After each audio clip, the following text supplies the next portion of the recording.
here with us today. Dwayne has been a longtime patient who has suffered many different injuries. He is a volunteer firefighter. Today we're going to be working through a little bit of trap pain as well as some shoulder pain. He's currently in a softball league as well and experiences some discomfort while throwing the ball and afterwards, so we're going to loosen that up a little bit. So we're going to start by doing a little ART or pin and stretch of Dwayne's shoulder here, which is rotational. So I'm going to be working through his pec to loosen up some of the muscles and the nerves that lie underneath that innervate the arm. Part of the treatment for any kind of arm pain or radiation down in through the extremity would always include getting into the neck a little bit, because this allows us to address some of the nerves that come from the neck that innervate the arm, as well as the thoracic outlet, which lies right above the clavicle or the collarbone here. So this is an area that tends to get really tight.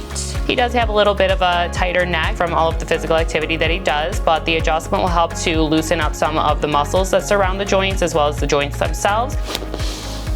So here we're doing a nice little pec stretch for Dwayne to open everything up in the front. Again, alleviating some of the strain that's being placed in the thoracic outlet region where the innervation for the arm comes out. Also, it's just going to allow those pecs to lengthen out to let those shoulders sit back, which helps with ergonomics and posture. A calf stretch is really nice to have done passively because it's one of the things that is difficult to achieve on your own, but the idea is that we want the foot to come back towards the ankle area in order to lengthen out the gastrocnemius here and the soleus muscle, which are the two components of the calf muscle. This is also going to attach up into the back of the knee, so it's one of the areas that we like to address when people are complaining of knee pain. Another stretch that we're going to demonstrate is going to be for the adductor muscles. So this is a really common one that helps to alleviate some of that medial knee pain, which a lot of people do experience. But a lot of the time this can just be alleviated with a simple adductor stretch. So we're going to hold this for a solid 15 to 20 seconds. Go ahead and give me a little push. Good. We're going to hold that and relax.